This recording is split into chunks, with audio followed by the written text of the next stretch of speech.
அரசுமுறை பயணமாக பிரான்ஸ் சென்றார் பிரதமர் மோடி. இந்திய பாரம்பரிய நடனங்களுடன் வரவேற்ற இந்திய வம்சாவளியினர். பிரான்ஸ் அதிபர் இமானுவேல் மேக்ரானை சந்தித்து பேசுகிறார் பிரதமர் மோடி. பாதுகாப்புத்துறை, விண்வெளி, அணுசக்தி உள்ளிட்ட துறைகளில் இரு நாடுகளின் பங்களிப்பு குறித்து ஆலோசிக்க திட்டம்.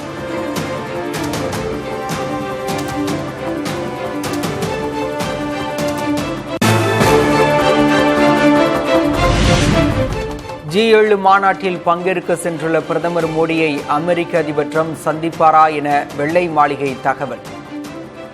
ஹோர்முஸ் நீரிணை வழித்தடம் விவகாரம், மேற்காசிய போர் சூழல் குறித்து விவாதிக்கப்படும் என தகவல்.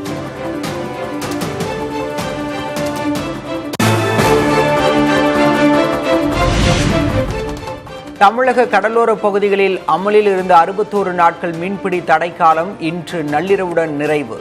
படகுகளை சீரமைத்து வலைகளை தயார் செய்து மீன்பிடிக்க செல்ல ஆயத்தமாகி வரும் மீனவர்கள்.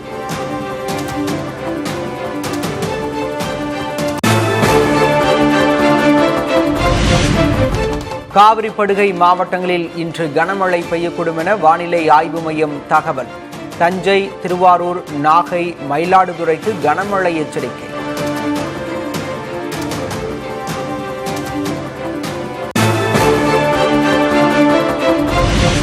சென்னையில் 2 நாட்களுக்கு மழை பெய்ய வாய்ப்பு. அதிகபட்ச வெப்பநிலை 36 டிகிரி செல்சியஸை ஒட்டி இருக்கக்கூடும் என வானிலை ஆய்வு மையம் கணிப்பு.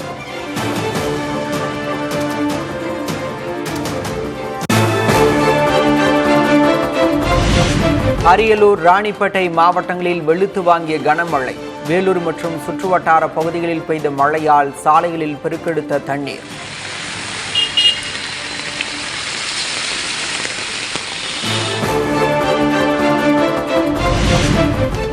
சேலம், எடப்பாடி மற்றும் சுற்றுவட்டார பகுதிகளில் அரை மணி நேரத்திற்கு மேலாக கனமழை. கழிவு நீருடன் மழைநீர் சாலையில் பெருக்கெடுத்து ஓடியதால் வாகன ஓட்டிகள் அவதி.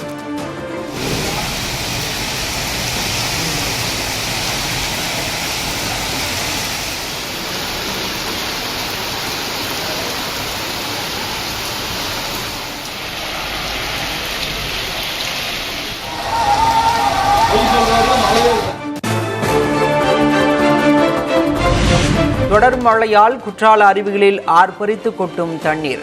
மெயின் அருவி, 5 அருவிகளில் இரவு நேரத்தில் நீண்ட வரிசையில் காத்திருந்து குளிக்க சுற்றுலா பயணிகள் ஆர்வம்.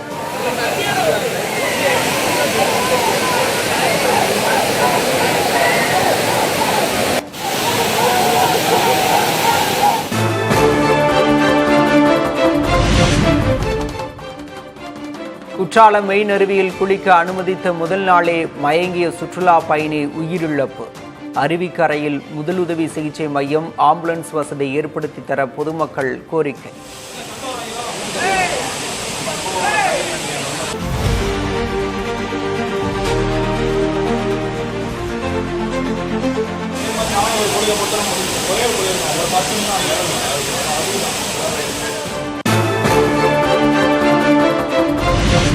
எந்த நேரத்திலும் அமைச்சரவையிலிருந்து விசிக வெளியே வர முடியும். இன்னும் தாவேகவும் விசிகவும் கூட்டணியை உருவாக்கிக் கொள்ளவில்லை என்றும் புதிய தலைமுறைக்கு திருமாவளவன் சிறப்பு நேர்காணல். உங்க ஆட்சி அமைக்கிறது நாங்கள் ஆதரவு தந்தோம், அதுக்கு நீங்க எங்களுக்கு ரிவார்டு கொடுக்குறீங்க, உங்களை ஒரு அமைச்சரை சேர்த்துக்கிறேன்றீங்க, அவ்வளவுதான். எந்த நேரத்தில் நாங்கள் அமைச்சர் கூட வெளியே வரலாம்ல, வர முடியாதுங்கிறது என்ன இருக்கு? அப்போ நாங்கள் அதை போய் சேர்ந்துட்டோங்கிறதுனாலே, மினிஸ்ட்ரியில் சேர்ந்துட்டோங்கிறதுனாலே நாங்கள் அந்த கூட்டணியில் சேர்ந்துட்டுன்னு அர்த்தம் கிடையாது. இன்னும் தாவேக்காவும் விடுதலை சிறுத்தைகளும் கூட்டணியை உருவாக்கி கொள்ளவில்லை.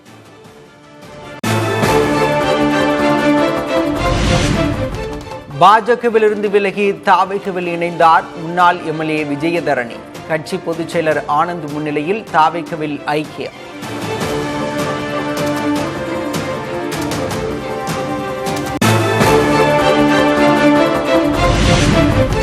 அதிமுகவை சேர்ந்த முன்னாள் அமைச்சர் பச்சைமால் தாவேக்காவில் ஐக்கியம். முன்னாள் எம்பிக்கள் வனரோஜா, இளவரசன் உள்ளிட்டோரும் தாவேக்காவில் இணைந்தனர்.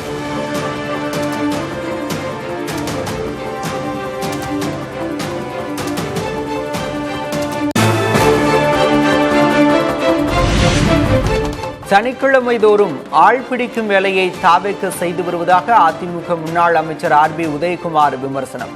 அதிமுக விசுவாச தொண்டர்கள் தாவேகவின் வலையில் விழாமல் எச்சரிக்கையாக இருக்குமாறும் அறிவுறுத்தல். இன்னைக்கு சனிக்கிழமை ஆள் பிடிக்கிற வேலைக்காக இந்த நாளை ஒதுக்கி இருக்கிறது தாவேகா என்கிற புதிய அரசு.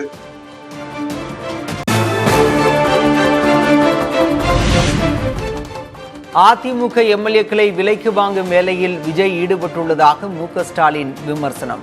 தன் ஆட்சி மீது முதல்வருக்கே நம்பிக்கை இல்லையா என்றும் கேள்வி.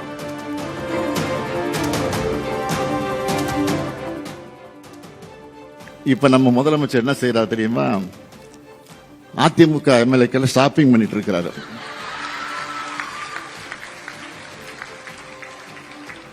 நமக்கு என்ன சந்தேகம்னா, அவர் ஆட்சி மேல அவருக்கே நம்பிக்கை இல்லையா?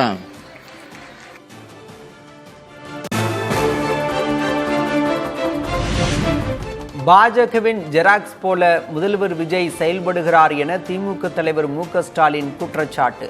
பிற மாநிலங்களில் பாஜக செய்வதை தாவேக இங்கே செய்வதாகவும் சாடல்.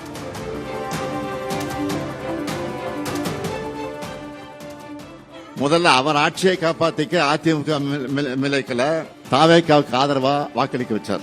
இப்ப அவங்களை ராஜினாமா பண்ண வச்சுட்டு அடுத்த நொடியா தன்னுடைய கட்சியில இணைச்சிருக்கிறார். இந்த மாதிரி நியூஸ் எல்லாம் பார்க்கும்போது உங்களுக்கு என்ன ஞாபகம் வரும்? பாஜக மற்ற மாநிலங்களில் பண்றதே இங்க முதலமைச்சர் விஜய் அவர்கள் செஞ்சுட்டு இருக்காரு. அதாவது பாஜகவோட ஜெராக்ஸ் மாதிரி செயல்படுறாரு.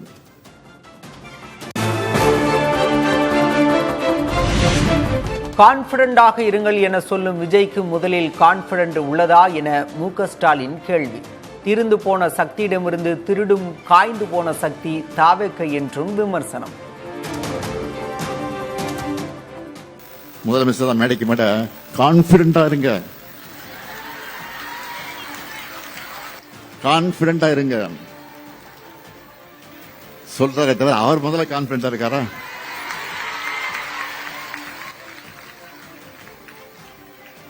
அதனாலதான் தீர்ந்து போன சக்தின்னு சொன்னவங்க கூட உறுப்பினர்களை திருடிட்டு இருக்காரு. இப்போ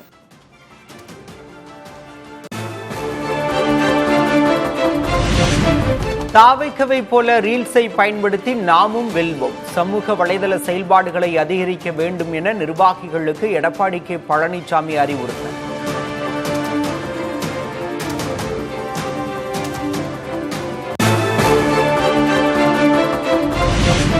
தாவேக நமக்கு எதிரி அல்ல, திமுக தான் எதிரி. தாவேக ஆட்சி நிலைக்காது என எடப்பாடி கே. பழனிசாமி பேச்சு.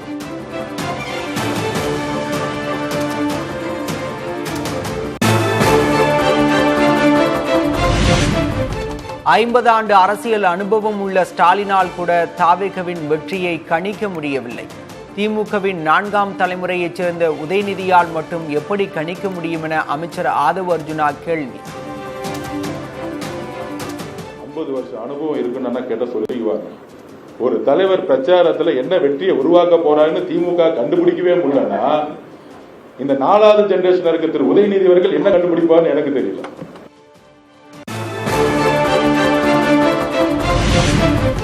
சென்னை திருவொற்றியூரில் மெட்ரோ ரயிலில் தொழில்நுட்ப கோளாறு. 15 நிமிடங்களாக கதவுகள் திறக்காததால் ரயிலில் சிக்கிக்கொண்ட பயணிகள்.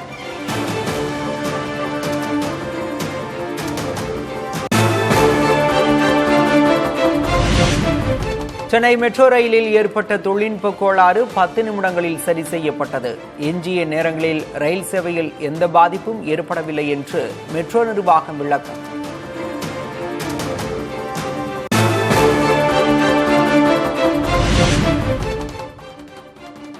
லேடன் செப்பேடுகளை தமிழகத்திலேயே காட்சிப்படுத்த வேண்டும். பிரதமர் மோடிக்கு மதுரை எம்பி சு. வெங்கடேசன் அவசர கடிதம்.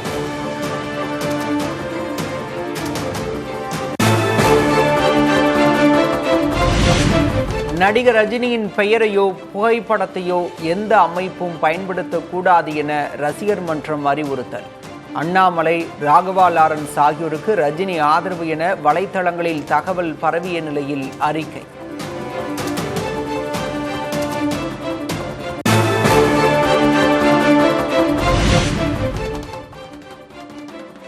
நீட், சிபிஎஸ்இ குளறுபடிகளுக்கு எதிராக காங்கிரஸ் சார்பில் மாணவர் பேரணி. ஜூன் 17 ராஜஸ்தானில் தொடங்குகிறார் ராகுல் காந்தி.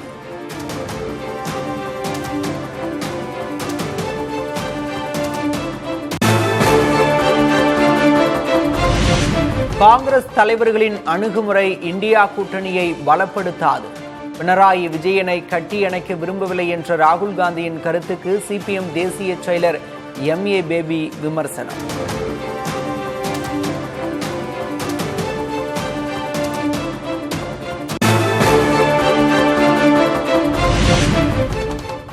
அசாமில் விபத்தில் சிக்கிய இந்திய விமானப்படைக்கு சொந்தமான AN-32 ரக விமானம் ஓடுதளத்தில் தரையிறங்கிய சில நொடிகளில் வெடித்து தீப்பற்றியதில் 5 வீரர்கள் உயிரிழப்பு.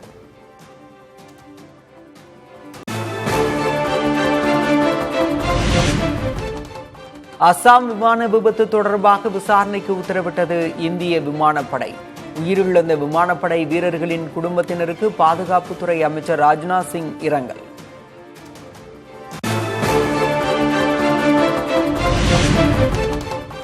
இந்திய ராணுவத்தின் தளபதியாக லெப்டினன்ட் ஜெனரல் தீரஜ் சேத் நியமனம். ஜூன் 30 பதவியேற்கும் தீரஜ் சேத் ஆகஸ்ட் 2028 வரை பதவி வகிப்பார் என பாதுகாப்பு அமைச்சகம் அறிவிப்பு.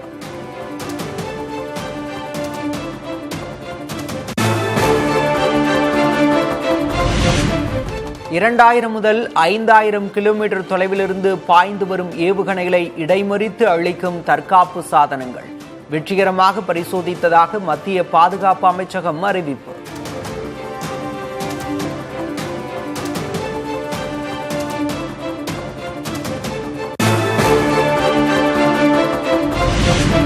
சபரிமலை ஐயப்பன் கோயில் நடை மிதுன மாத பூஜைகளுக்காக இன்று திறப்பு.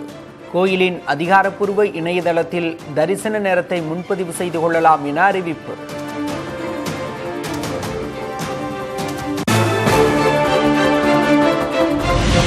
இமாச்சல் பிரதேச தலைநகர் ஷிம்லாவில் 10 நாட்கள் நடந்த கோடை திருவிழா நிறைவு. கடைசி நாளில் நடந்த கலை நிகழ்ச்சியில் ஆடி பாடி சுற்றுலா பயணிகள் கொண்டாட்டம்.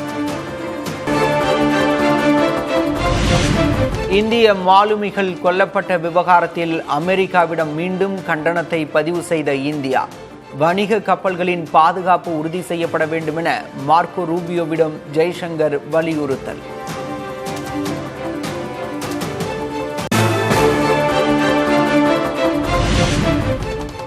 ஈரான் அமெரிக்கா இடையான அமைதி ஒப்பந்தம் இன்று கையெழுத்தாகும் என ட்ரம்ப் உறுதி. ஒப்பந்தம் கையெழுத்தானவுடன் ஹோர்முஸ் நீரிணை அனைவருக்கும் திறக்கப்படும் எனவும் திட்டவட்டம்.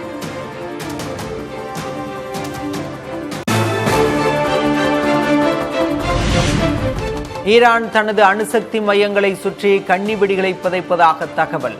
அணு ஆயுதம் உருவாக்க தேவையான செறிவூட்டப்பட்ட யுரேனியத்தை அமெரிக்கா பறிக்க முயற்சிக்கலாம் என கருதி முன்னெச்சரிக்கை.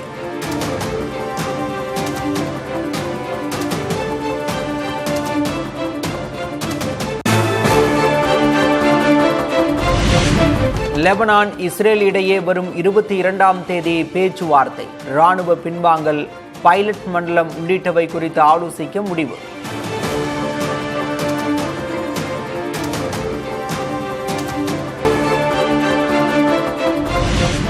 ஆப்கானிஸ்தானுக்கு எதிரான ஒருநாள் கிரிக்கெட் தொடரை வெற்றியுடன் தொடங்கிய இந்திய அணி. தரம்சாலாவில் நடந்த முதல் போட்டியில் 7 விக்கெட் வித்தியாசத்தில் இந்தியா வெற்றி.